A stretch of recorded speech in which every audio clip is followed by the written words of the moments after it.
हमारा टॉपिक है आज वास्तविक संख्याएं। वास्तविक संख्याएं क्या होती है?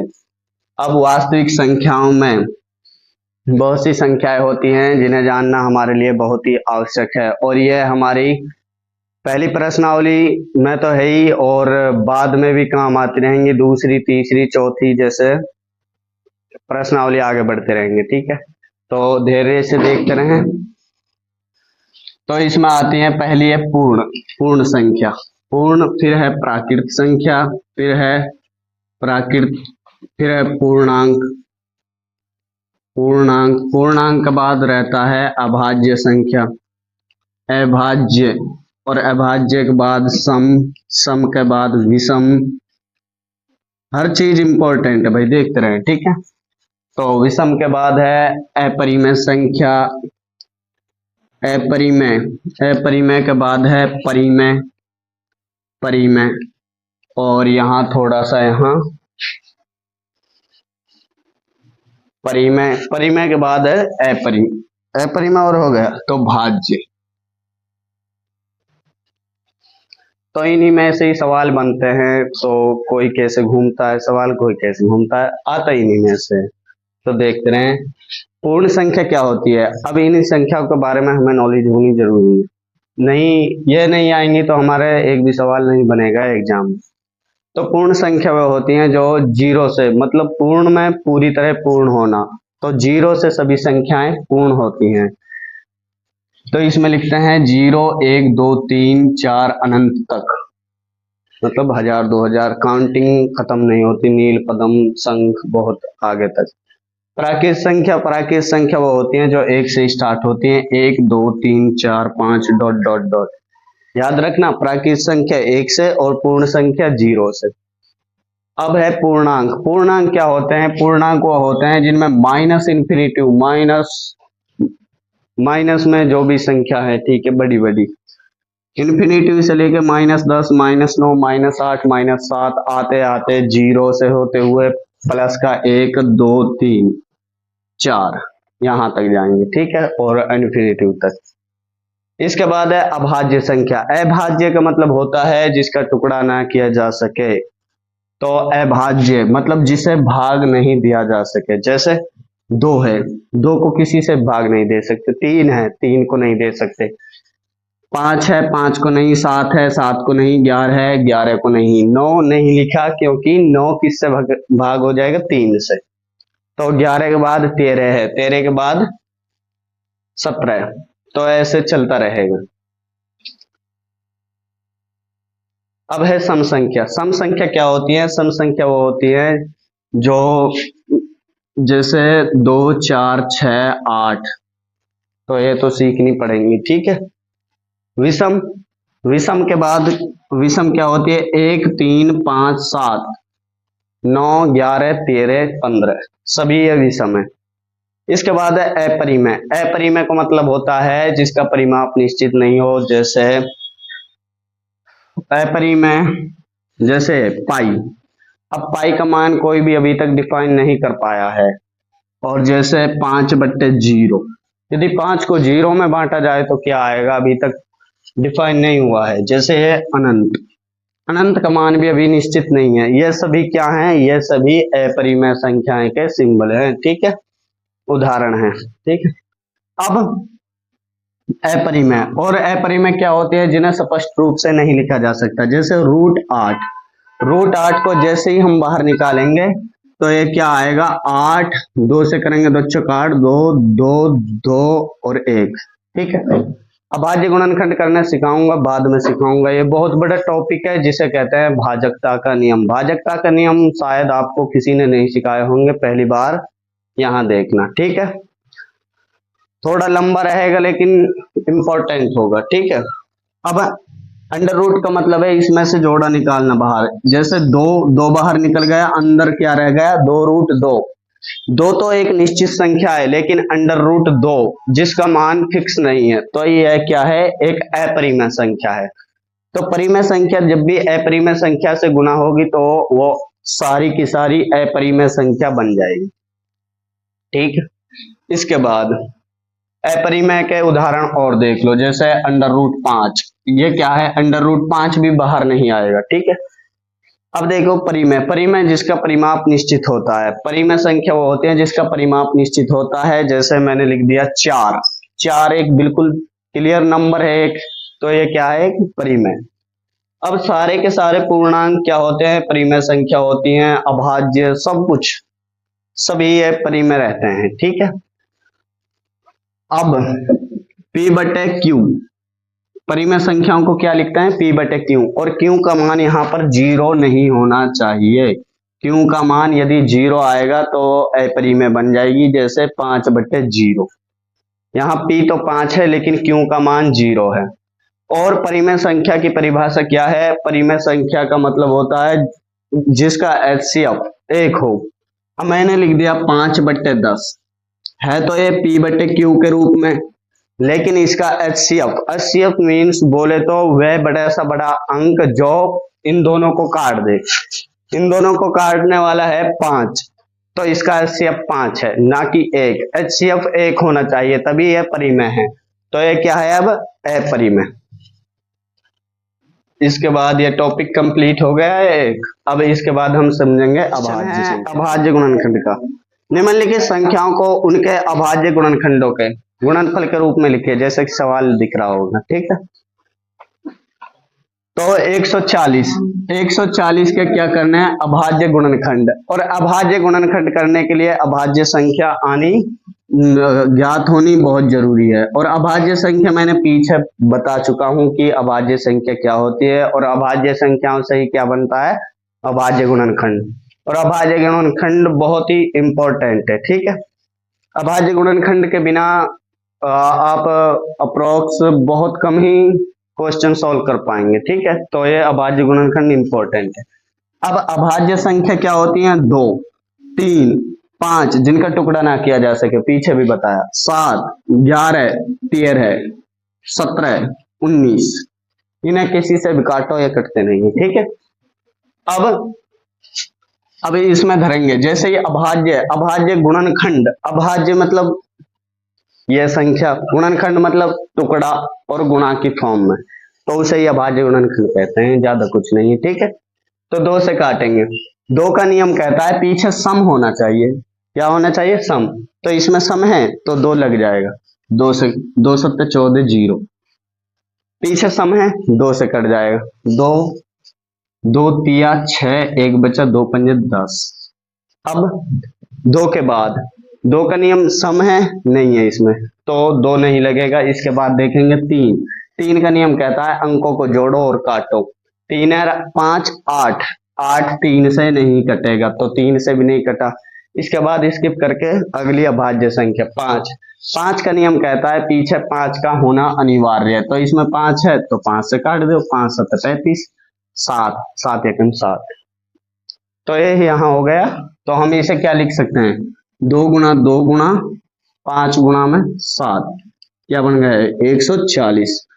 अब अभाज्य गुणनखंड ही क्यों है इसका नाम, देखो 2 भी अभाज्य संख्या, 2 भी अभाज्य संख्या, 5 भी अभाज्य संख्या और 7 भी अभाज्य संख्या।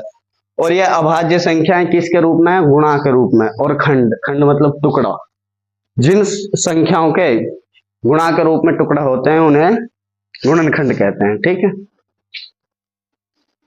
अब इसके बाद अगला सवाल, इसमें आप 156 इसको स्किप करो, आसान है। 38 25 इसको देखें, 38 25 38 25। अब इसमें पीछे सम नहीं है तो ये 2 से नहीं कटेगा। इसके बाद 3 का नियम आता है। 3 का नियम क्या कहता है, जोड़ और काटो। 3 है 8, 11 2 13, 5 18, 18 3 से कटेगा, 3 एकम 3, 3 दूनी 6, 2 बचे, 3 7 21, 1 बचा, 3 5 15। अब फिर से चेक करेंगे 3 से ही। 3 का नियम क्या कहता है, जोड़ और काटो। 1 2 3, 3 7 10, 10 5 15, 15 3 से कटेगा, 3 चौका 12, 3 दूनी 6, 1 3 5 15। अब फिर से 3 से चेक करना है। 3 का नियम 4 2 8 5 13, 13 3 से नहीं कटेगा। इसके बाद जाएंगे 5 का नियम क्या कहता है, पीछे 5 का होना चाहिए, तो इसमें 5 है। 5 8 40, 2 5 5 25, पीछे 5 है, 5 से कटेगा, 5 एकम 5, 5 7 35 और 17 एक अभाज्य संख्या है अपने आप में ही। तो 17 तक के नियम भी बताऊंगा बाद में, लेकिन जैसे सवाल आता जाएगा ऐसे बताते हूँ। 5005, तो इसके करना है अभाज्य गुणनखंड।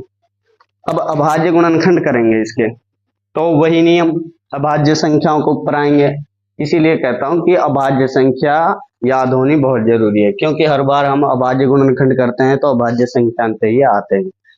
तो इसे 2 से काटेंगे, 2 का नियम कहता है पीछे सम होना चाहिए, तो सम नहीं है, बिल्कुल स्किप कर देंगे। 3 का नियम कहता है जोड़ो और काटो, 5 और 5 10, 10 भी 3 से नहीं कटेगा, स्किप करो।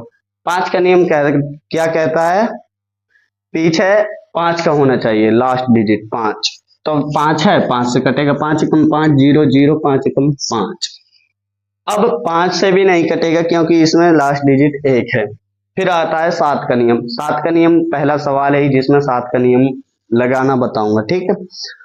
तो 1001, 7 का नियम कहता है पीछे से एक अंक पकड़ो। जैसे 1001 में पिछला अंक है 1 और इसका डबल करके नहीं घटाना, जैसे 1 का डबल 2, तो ये कितने बचे 98। अब 98 का भी नहीं पता हमें, माना सपोज करो कि हमें नहीं पता, मुझे तो पता है, मुझे तो ये भी पता था शुरू में किससे कटेगा किससे नहीं, लेकिन आपको भी तो बताना जरूरी है, ठीक है। तो ये 9 8, अब इसमें वही नियम, पीछे से डबल करो, 8 का डबल 16, 9 में से 16 गए तो -7। ये मत बोलना कि 9 में 16 ही नहीं जाएंगे, इसका मतलब आप अभी बहुत पीछे हो, ठीक है, आगे आओ। तो 9 में से 16 गए तो -7, -7, माइनस हो या प्लस तो कटेगा तो 7 से, ठीक है। तो 7 से कटेगा, 7 एकम 7, कितने बचे 3, 10 में से 7 गए 3 और 7 चौका 28, 30 में से 28 गए तो 2, 2 के पीछे 1, 7 या 21। अब 1 4, मतलब फिर से चेक करेंगे, 7 से ही कट रहा है। 7 का नियम क्या कहता है, पीछे से एक अंक पकड़ो उसका डबल करो। जैसे 14, पीछे क्या है 3, 3 का डबल 6, 14 में से 6 गए तो 8, 8 नहीं कटेगा, 8 7 से नहीं कटेगा। उसके बाद अगली अभाज्य संख्या 11, साफ तो दिख रहा होगा, ठीक है। तो 11 यह है, 11 का नियम कहता है पीछे मतलब एक को छोड़ो एक को जोड़ो, ठीक है, फिर घटा दो। जैसे इसमें 3 है तो एक को जोड़ो, जोड़ा बनाना पहले, तो आगे 0 ले सकते हैं हम। इधर देखो भाई, 1 4 3, 3 है 1 4 और 4 है 0 4, 4 में से 4 गए 0, या तो 0 बचना चाहिए या फिर 11 बचना चाहिए, ठीक है। तो वो 11 से कट जाएगा, बहुत इंपॉर्टेंट है भाई। अभी आपको ऐसा लग रहा हो कि इतना टाइम हो गया और कुछ नहीं सीखा, तो बहुत बड़ी भूल कर रहे हो, ठीक है। तो ये बहुत ही इंपॉर्टेंट है, किसी ने नहीं बताए होंगे आज तक। अब 11 का नियम क्या कहता है, तो 11 काट रहा है, 11 एकम 11, 3 बचे, 11 तिया 33। 13 का नियम, तो इसमें क्या नियम बताना, ठीक है। तो इसको क्या लिख सकते हैं, 5 गुणा 7 गुणा 11 गुणा 13। अब यह सवाल है जैसे 74 29, इसमें सारे भाजकता के नियम लगेंगे। देखो अभाज्य संख्या क्या होती है, 2 3 5 7 11 13 13 17 19 और 23 डॉट डॉट चलती जाती है, ठीक है। तो इसमें काटते हैं, 2 का नियम कहता है पीछे सम होना चाहिए, सम नहीं है, 2 से नहीं कटेगा। 3 का नियम, देखो मुझे तो पता है डायरेक्ट 17 से कट रहा है, लेकिन हम आपको भी बताना चाहते हैं, ठीक है। 3 का नियम कहता है जोड़ और काटो, 7 और 4 11 और 2 13 और 9 22, तो यह 3 से भी नहीं कटेगा। फिर इसके बाद है 5, 5 का नियम क्या कहता है, 5 का नियम कहता है पीछे 5 का होना अनिवार्य है, तो इसमें 5 का नहीं है लास्ट डिजिट, 5 से भी नहीं कटेगा। 7 का नियम क्या कहता है, पीछे से एक पकड़ो उसका डबल करो फिर घटाओ। जैसे 742, 9 का डबल 18, 12 में 60 गए 4 और ये 2 और ये 7। फिर भी नहीं पता हमें कि ये 7 से कट रहा है या नहीं, फिर से करो। 72 और 4 का डबल 8, कितने बचे 64, 64 तो नहीं कट रहा ना 7 से, तो ये 7 से नहीं कटेगा। इसके बाद 11 का नियम कहता है एक छोड़ के एक जोड़ो, 9 और 4 13 और 7 और 2 9, कितने बचे 4, घटाने पे या तो 0 बचना चाहिए या फिर 11 बचना चाहिए, ठीक है। तो ये 11 से भी नहीं कटेगा। इसके बाद है 13। 13 का नियम अभी चेक कर रहे हैं।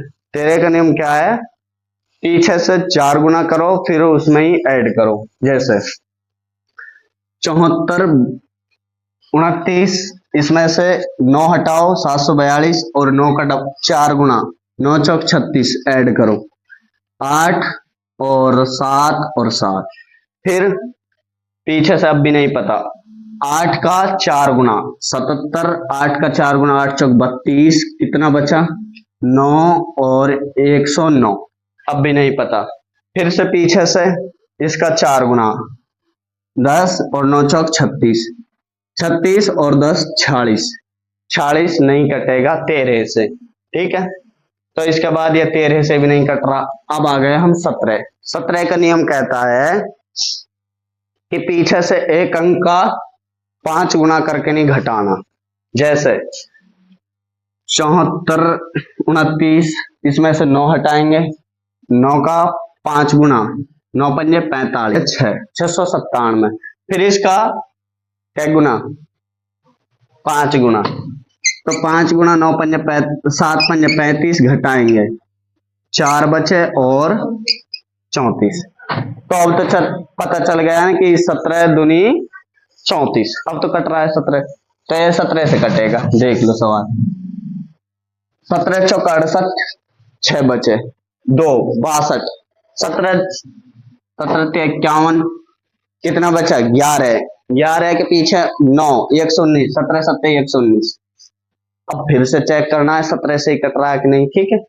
तो 43, 1 मिनट भाई रफ करता हूं थोड़ा। तो यह है 43। फिर 7 का क्या गुना, 2 गुना नहीं 5 गुना, 5 गुना 73, 7 पंजे 35, कितने बचे, तो ये नहीं कटेगा 17 से। इसके बाद है 19 का नियम। 19 का नियम कहता है पीछे से एक अंक को पकड़ो, उसका 2 गुना करके ऐड। जैसे 43, 7 का डबल 14 है, कितने हो गए 57, और 19 का पहाड़ा पढ़ लो, 19 19 दुनिया 19 57। लेकिन अब भी नहीं पता तो फिर से लगा दो नियम, 7 का डबल 14 है, 14 को ऐड कर दो, 14 और 5 19। अब तो पता चलेगा, यहां से भी छोटा और कहा करेंगे, ठीक है। तो 19 19 दुनिया 38, 5 19 57, 19 57 और 23 से कम 23। इसका नियम सीखो चाहे मत सीखो, ठीक है। यह था इस प्रश्नावली का सबसे कठिन क्वेश्चन, ठीक है। तो अब क्वेश्चन नंबर 2 देखो, पूर्णांकों के निम्न युग्मों के HCF तथा एलसीएम ज्ञात कीजिए तथा इसकी जांच कीजिए कि दो संख्याओं का गुणनफल बराबर HCF गुणा एलसीएम। दो संख्याओं का गुणनफल दो संख्या किन्हीं दो संख्याओं का गुणनफल बराबर HCF गुणा एलसीएम है, यह जांच करनी है। HCF गुणा एलसीएम है, ठीक है।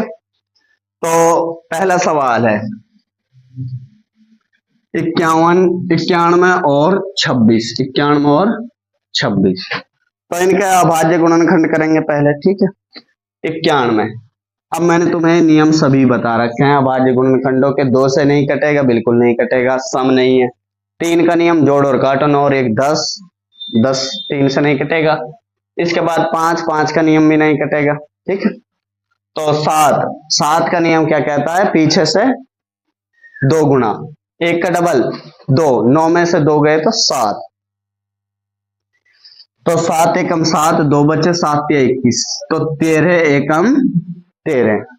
तो 91 इक्वल टू क्या लिख सकते हैं, 7 गुणा में 13 गुणा का 1 लिखो चाहे मत लिखो, क्योंकि वह अभाज्य संख्या में नहीं आता है, ठीक है। तो इसके बाद 26 तो बिल्कुल आसान है, पीछे सम है 2 से कट जाएगा, 2 एकम 2 और 3, 13 एकम 13, तो 26 इक्वल टू 2 गुणा 13। अब इसमें कॉमन क्या है, इसमें कॉमन 13, तो HCF इक्वल टू 13, HCF 13, ठीक है। कॉमन ही HCF होता है। अब आगे बाद भाई एलसीएम निकालना। एलसीएम कैसे निकलता है, 7 ले लो, फिर इसके बाद 13 लेना, फिर इसके बाद 2, फिर इस 13 को काउंट नहीं करेंगे क्योंकि इसका जोड़ा में काउंट हो चुका है, ठीक है। 7 13 7 91, 91 दूनी 182, 182 क्या आ गया एलसीएम। तो इसकी जांच करनी है, पहली संख्या गुणा दूसरी संख्या बराबर एचसीएफ गुणा एलसीएम। पहली संख्या थी 91 गुणा में दूसरी संख्या 26, एचसीएफ क्या है, एचसीएफ है 13 गुणा एलसीएम क्या है 182, जैसा कि यहाँ देख लो एचसीएफ 13 और एलसीएम 182। पहली संख्या 91 तो दूसरी संख्या 26, तो 26 एकम 26, 2 हासिल 26 नंबर 234, 234 है 2 हासिल का 236। फिर इसके बाद 13 दूनी 26, 26 का 6 हासिल 2, 13 अट्ठे 104 2 और 13 अट्ठे 104, 106 हासिल 10, 13 एकम 13 है 10 23, यानी कि यह बराबर है। तो हमारा सवाल बिल्कुल सही है, अगर बराबर नहीं आते हमारा सवाल यही गलत हो जाता, ठीक है। तो अब भी सवाल 510 और 92। देखो मैं 1-2 सवाल तुम्हारे ऊपर भी छोड़ दूंगा, ठीक है, तुम करके दिखाना, कमेंट में कर देना, हो जाए तो, नहीं हो तो क्वेश्चन मार्क कर देना, ठीक है। 510 और 92, 510 और 92। अब 510 के अभाज्य गुणनखंड करेंगे, पीछे सम है तो 2 से कटेगा, जी हाँ ठीक है। 2 दूनी 4, 1 बचा 2 पंजे 10, 1 बचा 2 पंजे 10। अब पीछे है मतलब 2 सम नहीं है तो इसमें नियम लगाएंगे, 2 से नहीं कटेगा, 3 का नियम कहता है जोड़ो और काटो, 5 5 10 है 2 12, 3 से कटेगा, 3 अट्ठे 24, 1 3 पंजे 15, फिर 8 8 5 13, बिल्कुल नहीं कटेगा 13 3 से। इसके बाद 5 का नियम, 5 का नियम कहता है पीछे 5 का होना चाहिए, 5 का है 5, 5 एकम 5 3 5 7 35, 17 एकम 17 17 एकम 17। तो 510 इज इक्वल टू क्या लिख सकते हैं, 2 गुना 3 गुना 5 गुना 17। इसके बाद 92 क्या लिख सकते हैं, 92 को लिख सकते हैं 2 से, सम है पीछे सम है बिल्कुल, 2 चौक 8 2 छक 12, 2 सौ काटेंगे, 2 दूनी 4 2 तिया 6 और ये 23, 23 एकम 23, क्योंकि 23 एक खुद अभाज्य संख्या है।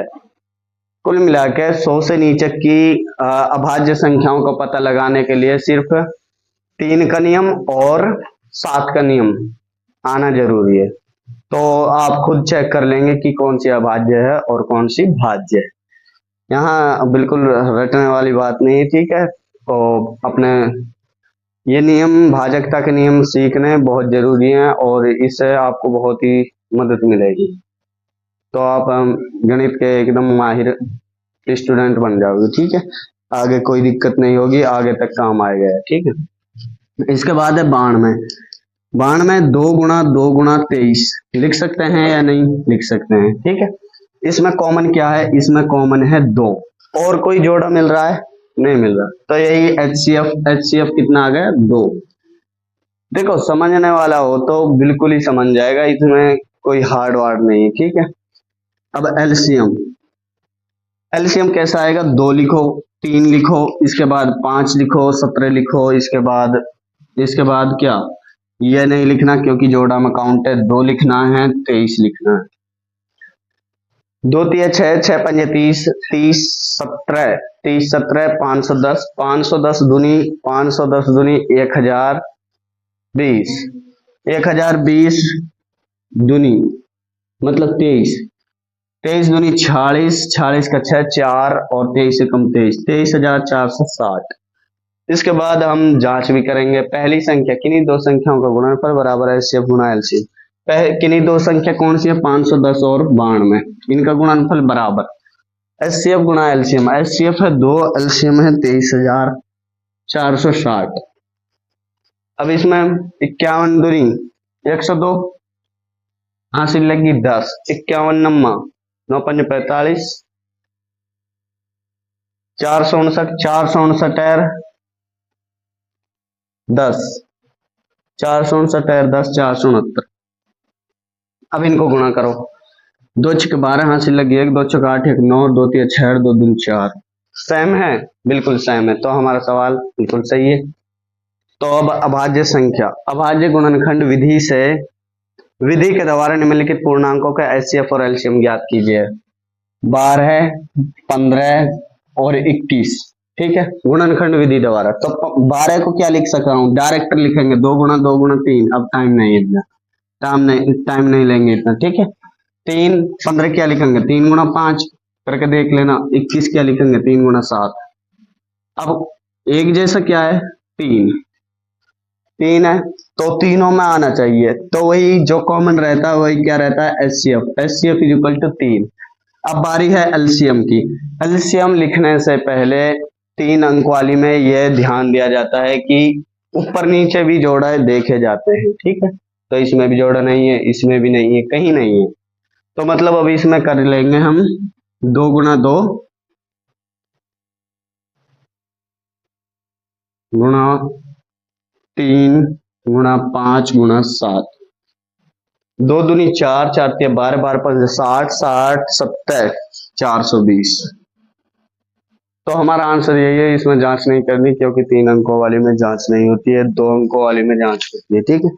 तो इसके अगले सवाल हैं वो आप नहीं करना है। इसके बाद अगला सवाल चौथा सवाल, एचसीएफ बराबर एचसीएफ 306 और 657 बराबर 9 है। तो एलसीएम तो क्या करना है, एलसीएम 306 और 657 यह ज्ञात करना है, 7 का बड़ा बनना है, ठीक है। अब बताओ इसमें एचसीएफ कितना है 9, पहली संख्या इतनी, दूसरी संख्या इतनी, तो क्या बताना है एलसीएम। जब भी 3 दिए रहे हैं तो चौथा निकालने के लिए पहली संख्या गुणा दूसरी संख्या बराबर एचसीएफ गुणा एलसीएम। पहली संख्या क्या है, पहली संख्या है 306 गुणा दूसरी संख्या 657 बराबर एचसीएफ कितना है 9, क्योंकि ये एचसीएफ किससे कनेक्ट है 9 से, तो एचसीएफ 9 बराबर गुणा में एलसीएम। अब ये 9 किधर जाएगा, जो गुणा में है वो बराबर से परे जाकर भाग में जाता है, 306 गुणा 657 बटे में 9 बराबर एलसीएम। तो 9 7 63, 9 27, 73 गुणा 306 का आंसर आएगा 3 6 18, एक मिनट चलो ऐसे करते हैं, इतना बड़ा पहाड़ नहीं आता।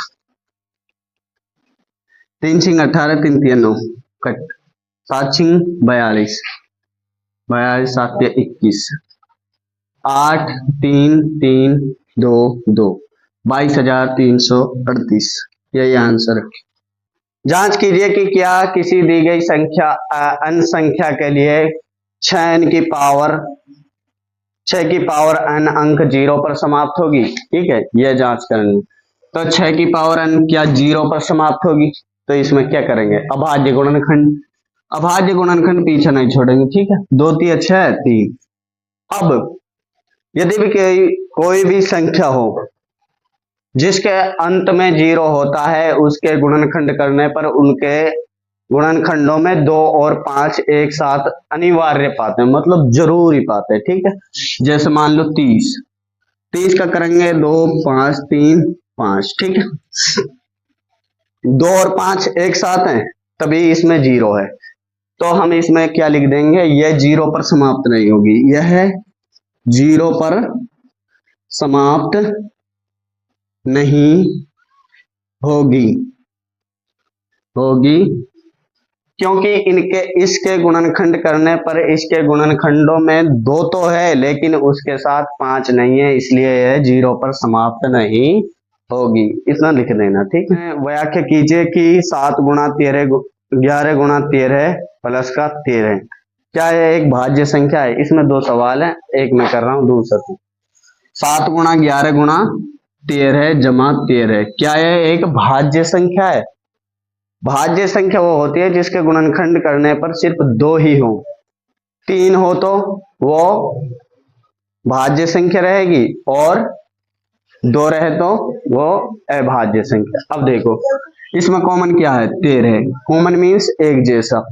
7 गुणा 11 गुणा कॉमन की जगह कॉमन बाहर लेते ही 1 आता है उसकी जगह, तो प्लस का 1, 13 11 7 77 77 एकम 77 और 1 78, 78 गुणा 1 लिख सकते हैं। एक हम हर संख्या के लगा सकते हैं गुणा में।